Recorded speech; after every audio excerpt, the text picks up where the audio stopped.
We're back on Morning Trade Live. So chip stocks started the day higher this morning, but some are pulling back, including Taiwan Semi after earnings. Shares hitting a new all-time high after the open. Here's a look at the rest of the major names in the sector. As I mentioned, TSMC losing some steam now, down 0.3%.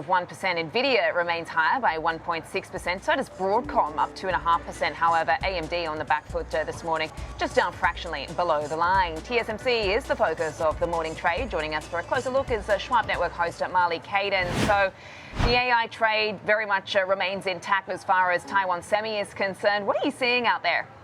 Yes, Sam, they had a very strong report, and good morning to you. I'll walk you through some of the numbers here. Taiwan Semi's profits surged 39% year over year. Beat estimates, hit yet another record on this continually strong AI chip demand. Net income came in at $14.8 billion. That was up 14% just from last quarter, and last quarter also marked a new record high for the company at the time. Revenue came in at $33.1 billion. Their high-performance computing division, which includes artificial intelligence and 5G applications, made up the majority of those third quarter sales, accounting for about 57% of revenues overall. Taiwan Semi also said that in its advanced chips, the sizes that are 7 nanometers or smaller accounted for 3/4 of their total wafer revenue in the quarter. And just for some perspective and context, in semiconductor tech, the smaller sizes equate to greater processing power and efficiency. CEO C.C. Wei saying, quote, recent developments in the AI market continue to be very positive, adding that the company's, quote, conviction in the AI megatrend is strengthening. With that said, Taiwan Semi then raised its 2025 revenue growth forecast to the mid-30% range. Back in July, they announced that they expected full-year revenue growth projections of about 30%, and that announcement led to a rally that's tacked on more than $260 billion to its market value in just the last 3 months, Sam. Taiwan Semi also said it expects to increase its floor for capacity expansion and upgrades to $40 billion for the full year, up from the previous floor of $38 billion.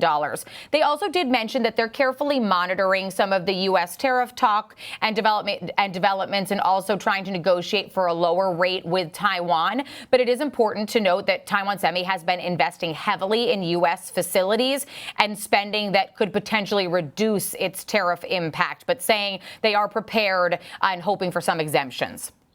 Yep, aligning itself with U.S. policy. That is something that we've certainly been seeing from this company as well. Thank you so much for getting us across those takeaways from those earnings, Marley. I'll catch you later. Well, let's trade it now with Joe Tigay, portfolio manager from the Rational Equity Arm of Fund. How are you approaching your example trade for Taiwan Semi, Joe?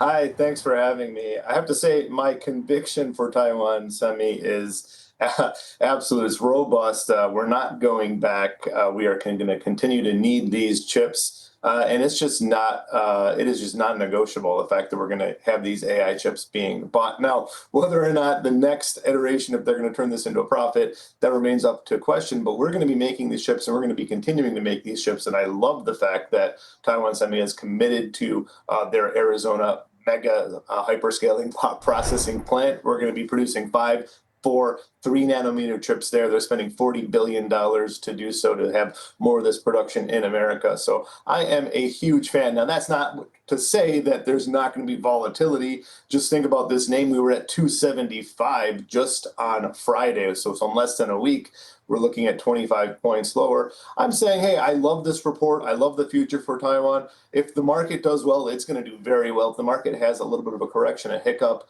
Taiwan will have some volatility with it. I think a better way for me to get into the name right now, a little bit above $300, is to buy the December 330 call spread.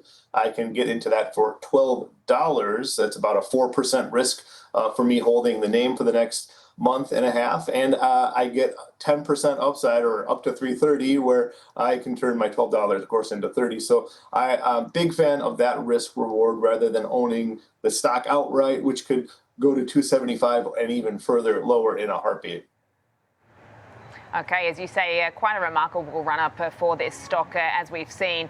A bit of softness today, maybe a bit of a sort of sell the news type event right now. But as we look across the markets today, we're obviously seeing day two of this rally. What do you make of it? Yeah, so it's kind of a a tale of many different markets. There's a lot of volatility in the individual names. The VIX, of course, is perking up, not to be left out. But you're seeing some of the big mega movers you saw yesterday. You saw things like rare earths and quantum. They had big days yesterday. They're coming off in a big way. So the really high beta names are flying around.